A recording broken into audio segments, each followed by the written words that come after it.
Muy buenas amigos, ¿cómo están? Les saluda como siempre, con mucho gusto su servidor Jaime Hernández, desde este espacio de No Apto para Cínicos en su nueva matriz de Sin Censura.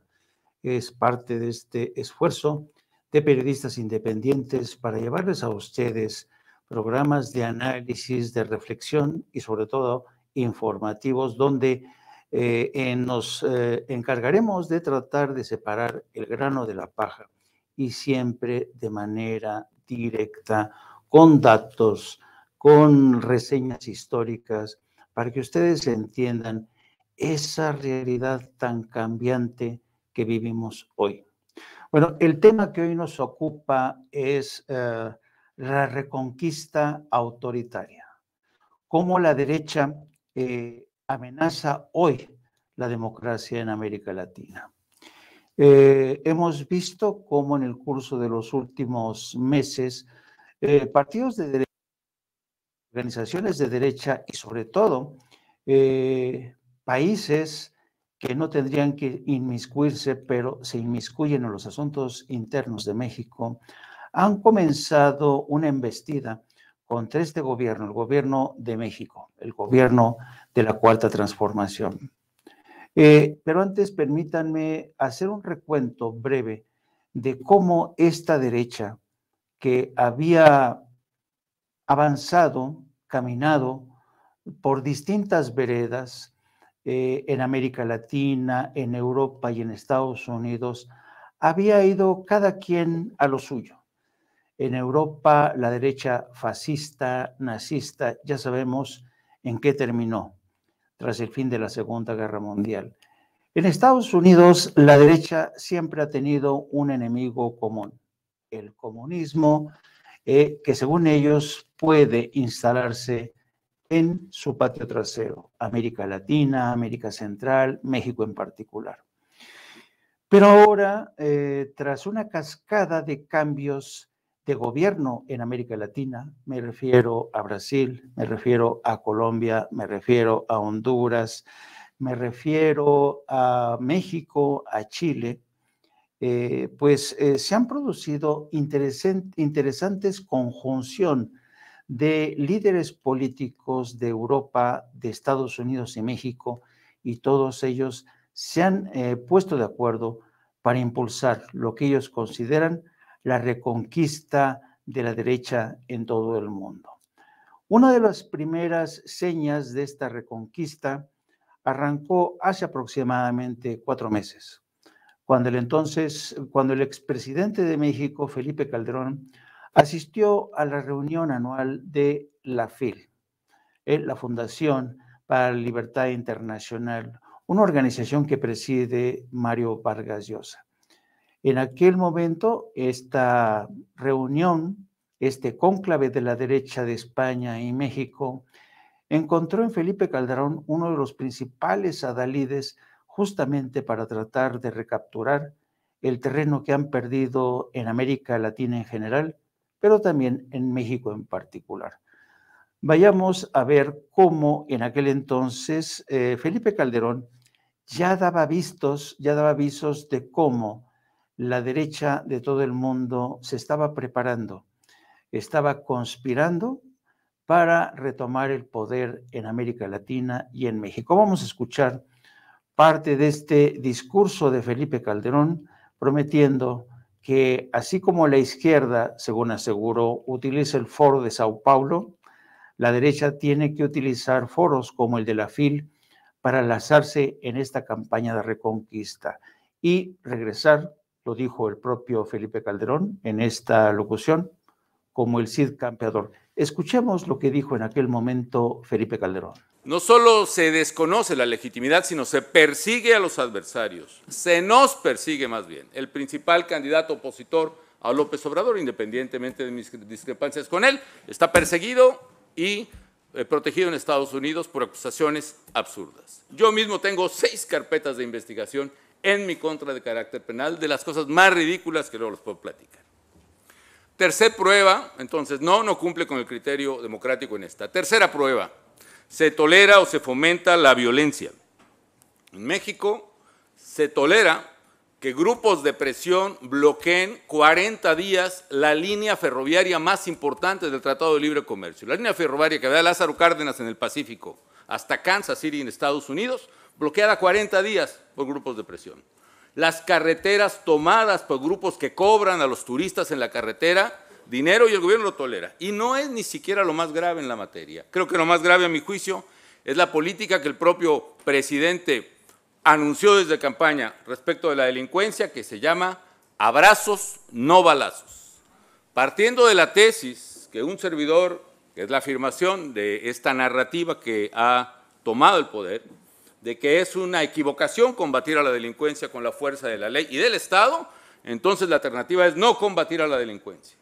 Y el Ejército, las Fuerzas Armadas tienen instrucciones del presidente de no combatir a la delincuencia, de hacer patrullajes, pero no enfrentarlos. Hay videos en que se humilla a los soldados cuando son agredidos por ladrones de gasolina, por criminales que son perseguidos, los soldados y tienen la orden de no responder.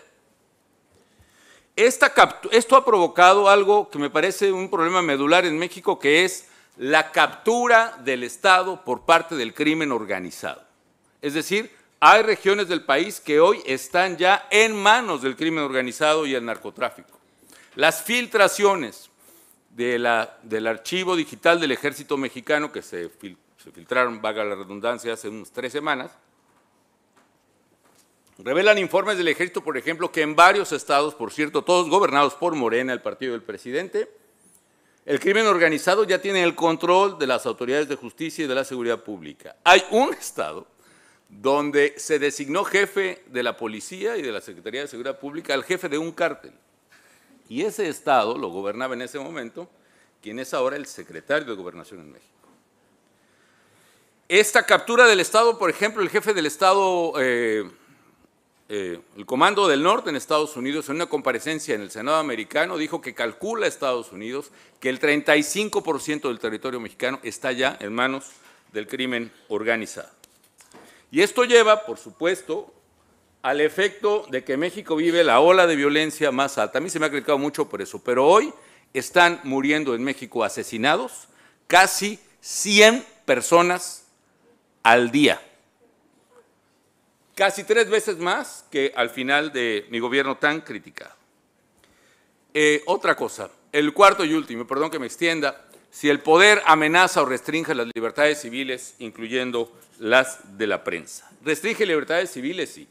Ante la falta de participación política, y eso me referiría hacia el final de mi exposición, organizamos un movimiento maravilloso que se llamó México Libre, con mucha gente que quería participar en política. Y en tiempo récord, en menos de un año, afiliamos a 260,000 mexicanos a través de una aplicación en teléfonos inteligentes supervisada por el INE. Hicimos 242 asambleas distritales de 300 posibles. Y teníamos el registro a las 2 de la tarde por unanimidad en el dictamen del Instituto Electoral. Vino la presión del gobierno y a las 5 de la tarde nos habían quitado el registro. Vaya, antes nos hacían fraude electoral, ahora ni siquiera nos dejan participar. Restringe las libertades porque hay un ambiente de linchamiento a quien critica el gobierno. Ejemplos de periodistas que han sido sacados de los medios de comunicación donde participaban: Carlos Loret, que era el áncor estrella de Televisa, fue sacado de Televisa, el propio Víctor Trujillo, en fin, muchos otros. Ahora denuncian desde medios independientes e internet la corrupción del gobierno actual de México, a pesar de que dice que se acabó la corrupción. Han sacado videos del hermano del presidente recibiendo dinero en efectivo, otro video de otro hermano del presidente recibiendo dinero en efectivo, videos de colaboradores recibiendo dinero en efectivo. El periodista, desde la presidencia, ha sido atacado de manera tal que, contra la ley, violando los datos fiscales que son reservados, el presidente mismo publica su ingreso, la casa donde vive y el valor de la casa donde vive. Y este hostigamiento viene a todos quienes discrepan o discrepamos. Por ejemplo, el presidente en sus 3 años y pico de gobierno, ¿saben cuántas veces me ha mencionado? 830 veces. Yo creo que hay, como dije alguna vez, siguiendo una caricatura que le ponía, una película de caricaturas que le ponía a mis hijos cuando era chiquitos, algo anda mal, ¿no? Decía el cochinito en la película de Toy Story, en fin. Hay una cosa ahí que está mal, en fin. Bueno, amigos, termino con una reflexión y una propuesta. Primero, Esta acción de la cual habla brillantemente Moisés Naim, que han citado varias veces, de las 3 Ps, populismo, que como bien dijo el presidente Zedillo, es la propuesta de soluciones fáciles a problemas que no tienen soluciones fáciles, la culpa a los adversarios, la polarización, que es la demonización sin descanso del adversario, y la división del imaginario colectivo en 2 grupos, una élite corrupta y codiciosa y el pueblo sabio y bueno, como él mismo ha definido al pueblo. Y en esa élite corrupta y codiciosa están las minorías que les conviene que estén. Están los ricos contra los pobres, están los españoles contra los indígenas, están los blancos contra los mestizos, están los patrones contra los trabajadores. Y en esa polarización está precisamente la quiebra de México. El tercero, la posverdad. No se trata solo de contar mentiras, sino negar la existencia de una realidad que sí es verificable. Por ejemplo, esto del dinero en efectivo que está en videos. Se acaba de publicar un libro que se llama El Rey del Cash, donde la pareja sentimental del secretario particular del presidente durante muchos años denuncia que durante casi 10 años recibió cada semana maletas de efectivo en la oficina del entonces candidato. Está la confesión del propio presidente que cuando vio un video de eso se dijo, bueno, sí, pero nosotros recibíamos dinero para el movimiento como Miguel Hidalgo y Morelos en la independencia. Es una prueba confesional. En fin, y sin embargo la respuesta ha sido ahora ante este libro apabullante es, no tiene ninguna evidencia de que eso haya ocurrido. O lo que dijo el presidente, ¿saben cuántos mexicanos murieron midiendo lo que se llama el exceso de mortalidad durante la pandemia? Es decir, el número de mexicanos que murieron por encima del promedio de los últimos 3 años, 720,000 mexicanos, la mayor mortalidad en la historia de México, por lo menos en los últimos 200 años, más que en la revolución desde luego. Y sin embargo el presidente dice y su gente que México es un ejemplo para el mundo en el manejo de la pandemia. Es decir, hay una realidad que no existe y la realidad que es demostrable con datos desaparece. Finalmente la propuesta, ¿qué hacer? A mí cuando en la calle me ven, presidente, qué gusto, etcétera, etcétera, ¿qué vas a hacer? ¿No? Haz algo. Digo, no, señora, ¿tú qué vas a hacer? ¿No? Yo ya hice, yo ya le gané, ¿no? Una vez o 2, dicen que le gané 2, no, una. Vamos a hacer. Y lo que necesitamos hacer es participación ciudadana masiva en México y en América Latina, que es la gran ausencia. Nosotros somos culpables de un divorcio brutal entre política y ciudadanía. Y curiosamente, yo le he dicho a mis alumnos, política y ciudadanía son sinónimos. Política viene del griego polis, que significa ciudad, y ciudadanía viene del latín civitas, que significa también ciudad. Política y ciudadanía son características, condiciones de una persona que están separadas, y en esa separación está la tragedia de América Latina y creo que de muchos países. ¿Y qué tenemos que hacer? Tenemos que hacer que los ciudadanos sean políticos. Mi padre decía que la política es tan importante que no podemos dejársela a los políticos. Hay que participar. Y que los políticos entiendan y sean los propios ciudadanos. Y para ello hay varias cosas que hacer. Primero, ahí lo mencionaron los empresarios en la mañana, Nicolás, Dionisio, magníficas exposiciones. La educación, ¿dónde están?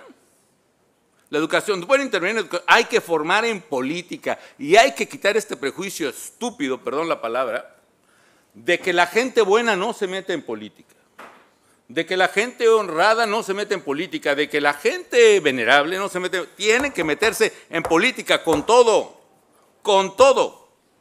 Y eso implica que cuando eso ocurra tendremos aún una posibilidad, quizá no de detener esta maquinaria de destrucción que está en México y en América Latina, pero sí sostener lo que va a ser una larga marcha en el desierto, a mi manera de ver. Si la política es eso, entonces tenemos varias opciones. Primero, hay que abrir a fuerzas los partidos políticos existentes que se han cerrado. Yo digo que el PAN le pasó la tragedia de los cadeneros. En México, cuando hay un centro nocturno, en mis tiempos eran discotecas, ahora se llaman antros. ¿Quién tiene el poder? El cadenero. Es el que está en la puerta con la cadena. Y él dice quién entra.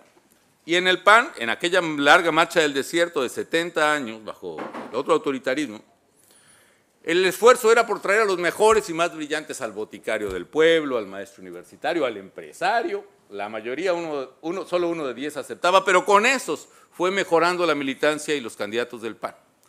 Ahora, sin embargo, cierran la puerta a los ciudadanos. ¿Por qué? Porque llegamos al poder, cerraron la puerta y no entran los mejores y más brillantes, entran los peores, los que pueden dominar, que tienen una calidad moral menor cada vez. Por eso hay una bajamarea cultural y de liderazgo personal, liderazgo social, liderazgo político, liderazgo ético de los dirigentes y candidatos del PAN y de todos los partidos. Tienen que abrirse las puertas.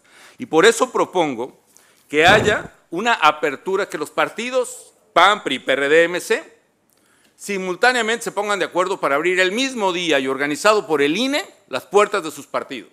Que el que quiera se considera centro izquierda, que vaya al PRD, el que es centro derecha, que vaya al PAN, y el que es MC, que vaya hasta el PRI, que abra, hasta Morena. Necesitamos renovar como agua fresca los partidos políticos, y si los partidos no se abren, que es la garantía de perder, tiene que haber entonces nuevas organizaciones políticas que por monopolio los partidos solo las permiten hacer cada 6 años, después de la elección presidencial, un absurdo. En fin, ¿qué más? Y termino. Necesitamos primarias para elegir un candidato único en la oposición. Voto directo, pero no donde Morena pueda usar su aparato electoral para manipular la elección, sino con este padrón renovado de los partidos. Y finalmente, planeación estratégica. ¿De quién? De nosotros. Miren, ellos conspiran, ellos se juntan, tienen el Foro de Sao Paulo, tienen estrategia, metodología, tienen narrativa, tienen recursos. Y nosotros, si no es por Mario Vargas Llosa que nos invita, no nos reunimos. Aquí hay una irresponsabilidad estratégica, y hablo de empresarios. Por supuesto, Nicolás, estoy de acuerdo, los empresarios y los líderes en general de nuestros pueblos tienen una gran culpa en lo que está pasando. Cuando nosotros nos fletamos a luchar contra esto que se venía en la Organización de México Libre, no hubo apoyo, salvo honrosísimas excepciones de esos empresarios que tienen mucho dinero que a lo mejor se los van a quitar por. Y nosotros no nos importó ni poner nuestro patrimonio, no el matrimonio, el patrimonio a Margarita y a mí, que lo perdimos, no importa, no nos arrepentimos, ni arriesgar la vida como lo hemos arriesgado toda la vida, etcétera. Pero ya basta, no es yo que voy a hacer como expresidente, ustedes qué van a hacer, todos qué vamos a hacer. Pongámonos a pensar estratégicamente, fuerzas, debilidades, oportunidades, dónde vamos a romper esa muralla. Y que esas reuniones como esta que celebro nutran nuestro sueño otra vez de ser una América Latina próspera, justa, democrática, una América Latina comprometida con el medio ambiente, una América Latina que sea ganadora, no mediocre, una América Latina que puede ser, y que nos hagan estas reuniones como a mí me hacen hoy, y agradezco mucho, que renazca en nosotros, no el Quijote que fuimos en aquella noche de 1996, cuando aceleramos la transición en México. A mí lo que no me gusta del Quijote es que se enfrenta, cree que son gigantes y en realidad son molinos de viento. Yo lo que sí veo, sí son gigantes de a de veras, cíclopes de a de veras, huichilopostlis que devoran a los suyos de a de veras. Que sea mejor y que volvamos a ser y que renazca en nosotros aquel Cid campeador que ganaba batallas contra enemigos reales y que incluso las ganaba después de muerto. Muchísimas gracias. Habría que recordar que en la década de los 60 América Latina estuvo prácticamente asediada por dictaduras militares, todas ellas con la bendición de Estados Unidos. ¿Quién puede olvidar el golpe de Estado perpetrado con Salvador Allende, con la bendición de Henry Kissinger, el entonces secretario de Estado durante la presidencia de Richard Nixon? ¿Cuál era el objetivo de este golpe de Estado? Pues evidentemente el cobre. Todas aquellas materias primas que Estados Unidos consideraban como suyas. De ahí fue que Estados Unidos, Washington, impulsó y protegió a estas dictaduras. La abominable Operación Cóndor, que fue una de las operaciones militares en toda Sudamérica, me refiero a Brasil, a Argentina, Uruguay, Chile, Paraguay, Bolivia. Todos estos países trabajaron de forma conjunta para perseguir y exterminar a líderes de izquierda. Algunos de ellos, por cierto, consiguieron escapar y encontraron en México refugio seguro. Pero de eso ya hace casi ya 60, 70 años.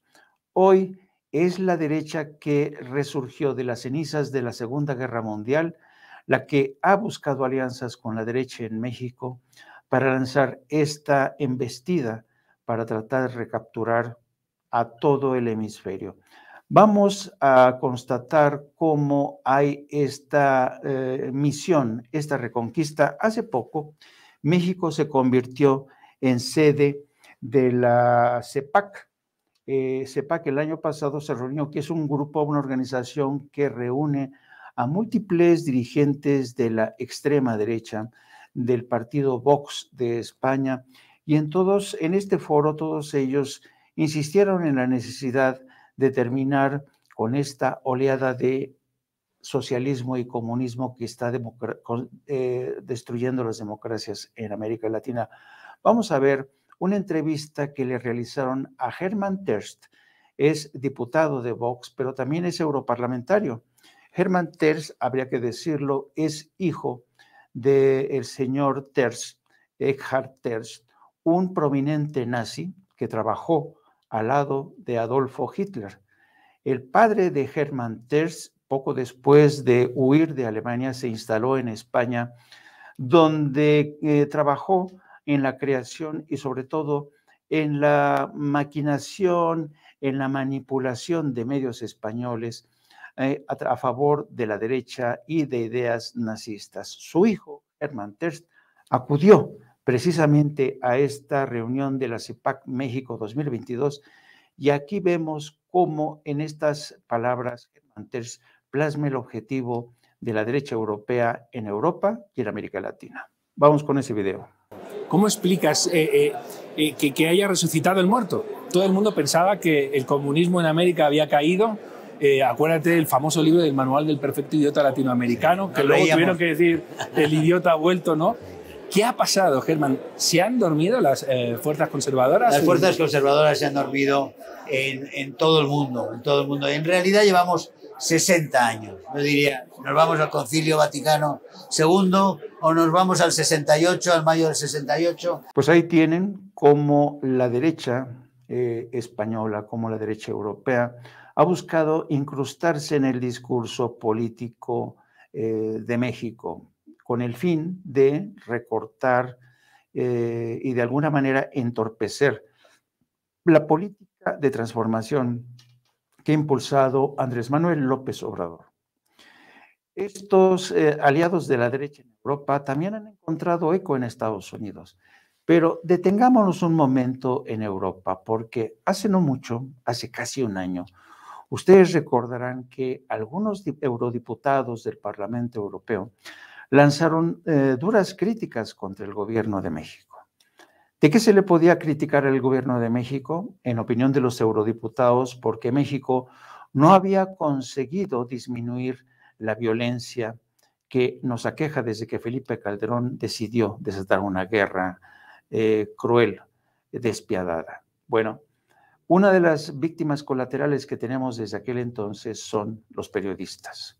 Pero en esta ocasión el Parlamento Europeo eligió el tema de los periodistas asesinados para arremeter contra el gobierno del presidente Andrés Manuel López Obrador. ¿Y quién hizo esta denuncia?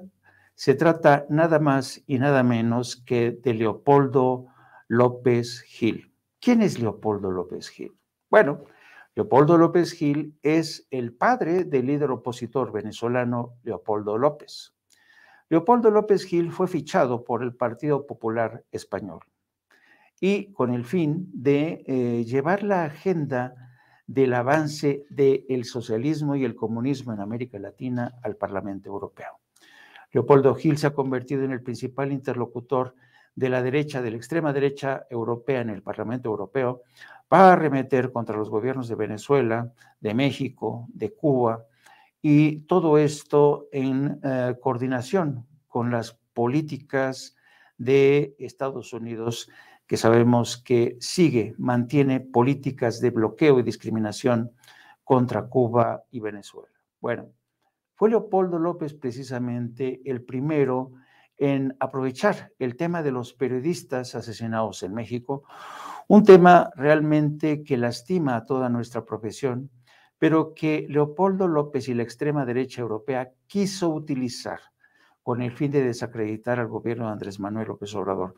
¿Cuál ha sido la reacción hasta ahora del gobierno de México? Andrés Manuel López Obrador ha callado, se ha mantenido inasequible al desaliento, ha ignorado estas acusaciones. El presidente no ha querido desoír estas patrañas, estas acusaciones. De hecho, el presidente de México ha considerado que esta es una campaña de calumnias y difamaciones orquestada no desde el Parlamento Europeo en sí, sino desde un ala, desde una corriente de la extrema derecha que representan precisamente personajes como Leopoldo López Gil y Germán Terz. El presidente se refirió precisamente a este tipo de manipulación de la retórica de la extrema derecha europea para señalar a México como un gobierno incapaz de respetar los derechos humanos, de salvaguardar la integridad y la seguridad, no solamente de los ciudadanos, sino sobre todo de los periodistas.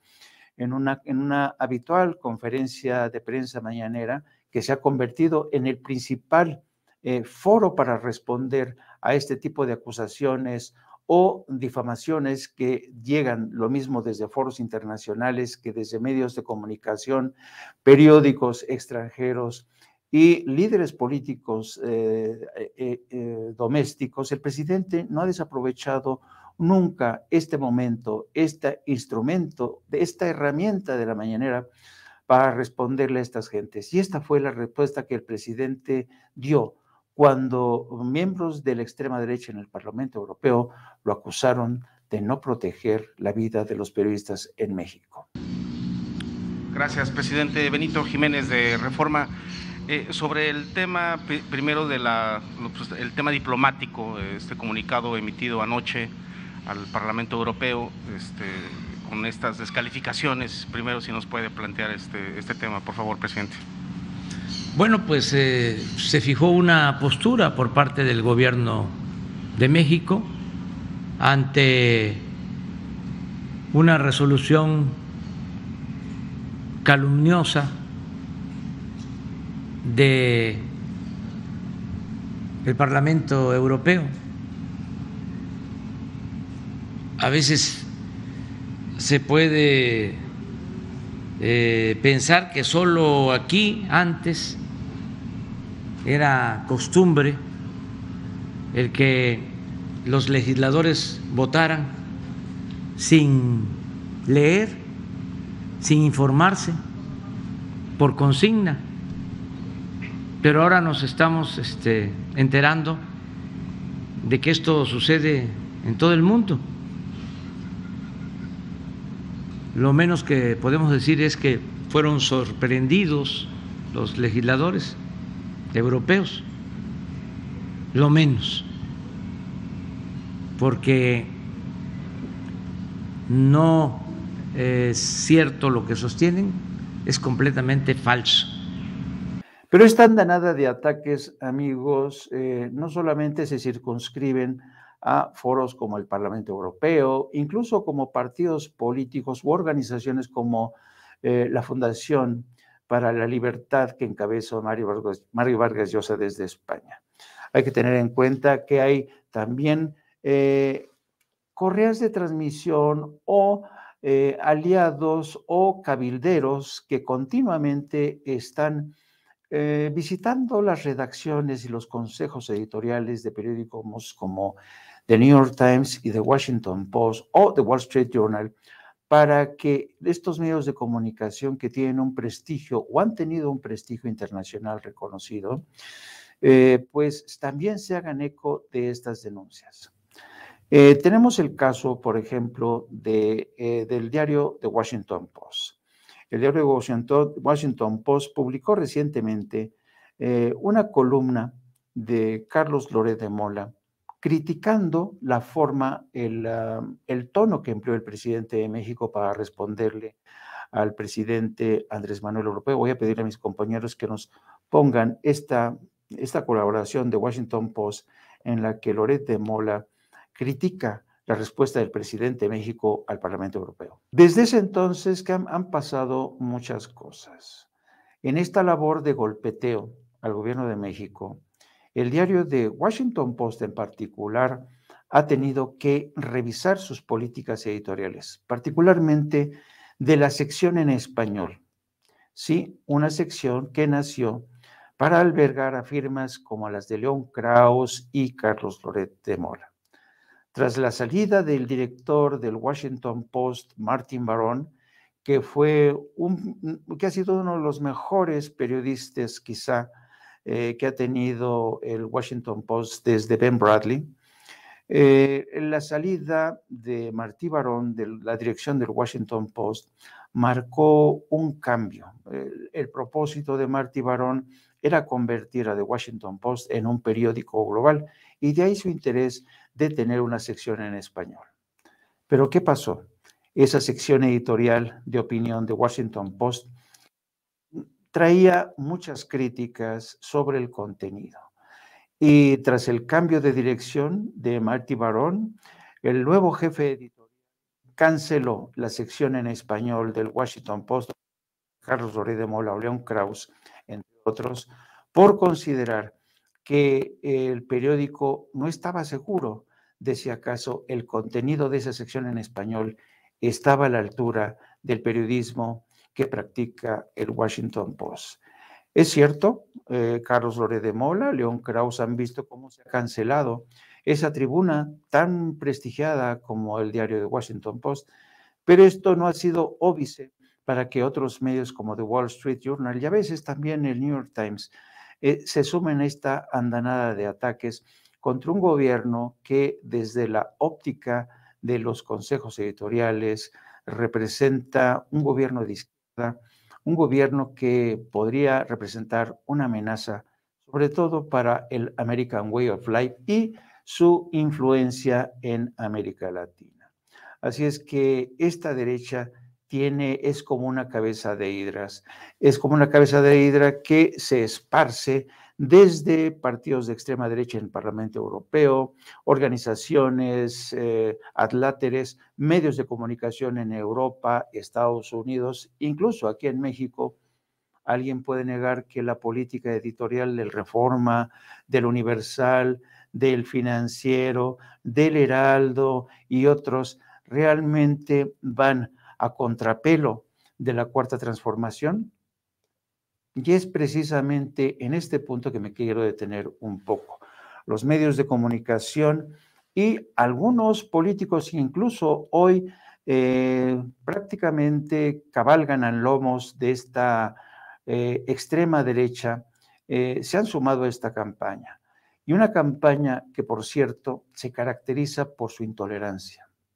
La derecha, como sabemos, siempre ha sido y lo será autoritaria, antidemocrática, mostrenca, irascible, alérgica a la democracia participativa, alérgica a la igualdad social y económica. Bueno, pues la extrema derecha y la derecha en general han encontrado a figuras, han cooptado figuras que se han sumado a las campañas perpetradas desde toda esta constelación de organizaciones, partidos políticos, ONGs, medios de comunicación. Ahora han saltado a la palestra líderes políticos, o bueno, mejor dicho, figuras políticas que han hecho de la denostación, del insulto, de la blasfemia, realmente su principal arma. Han llegado a la reconquista de la derecha a golpe de insulto, a golpe de amenaza, a golpe incluso de elaboración de listas negras, como lo ha señalado el señor Claudio X González, quien ha prometido que en México ya se está elaborando una lista negra de periodistas, de intelectuales, de activistas, para ponerlos en una lista negra, porque el día que regrese la derecha, esta gente va a quedar prácticamente olvidada. Se les va a decretar posiblemente su muerte política, su muerte mediática o su muerte física. Pero uno de los representantes más interesantes ha sido, por ejemplo, esta experiodista que ahora brega con credencial de senadora por el Partido Acción Nacional, a pesar de que fue electa por Morena, bajo el liderazgo del presidente Andrés Manuel López Obrador. Me refiero a Lili Téllez, una mujer que ha llegado al extremo incluso de pedir el encarcelamiento de Andrés Manuel López Obrador el día que deje el poder. Escuchemos esta serie de amenazas de Lili Téllez, de cómo se atreve a pedir el encarcelamiento, lo desea con toda su alma. Vamos a ver. Dios me dé vida para verte en la cárcel, Andrés Manuel López Obrador. Y Dios te dé vida, Andrés Manuel López Obrador, para que pases muchos años en la cárcel. Pues todo este asalto de la derecha, de la derechona, pues ha tenido también más recientemente a un protagonista de excepción. Me refiero al Congreso de Estados Unidos, o mejor dicho, a algunos de sus representantes, que a raíz del secuestro de 4 ciudadanos en el estado de Tamaulipas, han redoblado sus esfuerzos para que a México se le considere como el patio de organizaciones terroristas como el narcotráfico. ¿Quiénes han estado detrás de esta campaña? Pues evidentemente miembros prominentes del Partido Republicano, como el senador por Carolina del Norte, Lindsey Graham, quien forma parte del subcomité de defensa del Senado, pero también forma parte del Comité de Supervisión Gubernamental, uno de los más poderosos que hay dentro del grupo de comisiones. Son los que se encargan de prácticamente fiscalizar todas y cada una de las acciones del gobierno de Joe Biden. Ha sido Lindsey Graham precisamente el que se ha distinguido por lanzar esta campaña para declarar a los cárteles de la droga en México como narcoterroristas. ¿Qué fin tendría esto? ¿Cuál es el propósito de esta petición, de esta iniciativa de Lindsey Graham, que respaldan, entre otros, el congresista también republicano, el señor Crenshaw?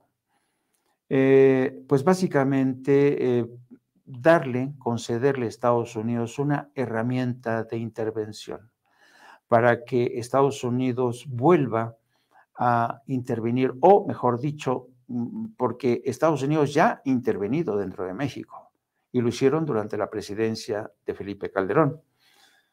Y esta realidad está ahí bajo la presidencia de Calderón. Hubo una serie de operaciones encubiertas no informadas al Congreso de México. Y Lindsey Graham quiere ir más allá de esta presencia de la DEA, sobre todo de la Agencia Antinarcóticos, en operaciones conjuntas con la Guardia Nacional y las Fuerzas Armadas de México. Pero la pregunta es, ¿realmente la derecha en México y en todo el mundo está preparada para regresar? ¿Los ciudadanos ya creen que es necesario el retorno a esa derecha? Todas las encuestas, todas las medidas, todos los barómetros indican que todavía no llega ese momento. Bien es cierto que la política se rige bajo el principio del péndulo, ese péndulo que va de derecha a izquierda continuamente. ¿Ha llegado el momento en el que el péndulo vuelva a girar hacia la derecha? Todos los estudios, todos los informes de organizaciones internacionales, todos los estudios económicos señalan que todavía no ha llegado el tiempo. ¿Por qué? Porque los niveles de empobrecimiento, el techo de la desigualdad que se alcanzó bajo gobiernos de derecha con un modelo económico neoliberal que solamente enriqueció a unos pocos, mientras que empobreció a millones, señalan que todavía no es tiempo para un retorno de la derecha. Una derecha acostumbrada a los privilegios, una oligarquía que sigue suspirando por su retorno al poder. El señor Giulio Andreotti solía decir que el poder desgasta, pero desgasta a quienes no lo tienen, es decir, a esa oligarquía que se consume en cámara lenta mientras contempla el avance triunfal de un personaje como Andrés Manuel López Obrador, un economista exitoso de carácter impredecible, que a pesar de todos los malos augurios, ha conseguido que México recupere la confianza de inversionistas internacionales. México tiene hoy uno de los índices de confianza más elevados en el mundo. El peso mexicano por primera vez no sucumbe ante los embates de inestabilidad financiera que llegaron para quedarse tras el paso de la pandemia. Estados Unidos ya no se convierte en nuestro principal factor de riesgo. México tiene las salvaguardas necesarias, muy consistentes, muy sólidas en su sistema bancario. La creación de empleos ha tocado niveles récord y todavía ciertamente hay asignaturas pendientes como la lucha contra la violencia, contra estos cárteles de la droga que surgieron, que se multiplicaron desde que Felipe Calderón decidió desatar una guerra irresponsable en México. Por tanto, la derecha va a seguir batallando, va a seguir atacando por todos los medios, sobre todo medios de comunicación convencionales, para tratar de vender la narrativa de que la izquierda que representa o el gobierno que representa Andrés Manuel López Obrador ha fracasado miserablemente. Pero millones sabemos que no es así. Millones sabemos que Andrés Manuel López Obrador ha trabajado de sol a sol para que millones de mexicanos tengan por primera vez una pensión modesta, pero una pensión. Ha fortalecido las señas de identidad de un estado de bienestar que no habíamos tenido nunca, quizá desde que Lázaro Cárdenas se preocupó por esas inmensas mayorías de gente que no tenía nada. En muchos sentidos, López Obrador ha recogido la estafeta que dejó Lázaro Cárdenas desde la década de los 40. En muchos sentidos, Andrés Manuel López Obrador es un presidente que ha llegado para redimir a la población de una de las peores tragedias, la que dejó tras de sí una política injusta, una política que condenó a millones a la pobreza, una política que desató la violencia en México y lo convirtió en una fosa común. Por tanto, señores de la derecha, esperen un poco más a que el presidente Andrés Manuel López Obrador cumpla todas y cada una de sus promesas. Y si no las cumple, y si los ciudadanos consideran que ha llegado su momento, pues el ciudadano es el quien tiene la palabra, el pueblo es el que tiene la última palabra, pero sospecho que por el momento van a tener que esperar y mucho. Hemos llegado hasta aquí, amigos, en este espacio de No Apto para Cínicos, en esta nueva matriz de Sin Censura, en este inicio de andadura que busca como propósito crear una batería de medios, una batería de esfuerzos, una batería de intereses, de ingenio, de contenido para ustedes que esperamos les resulta útil, beneficioso. Hasta luego, queridos amigos, les saluda Jaime Hernández.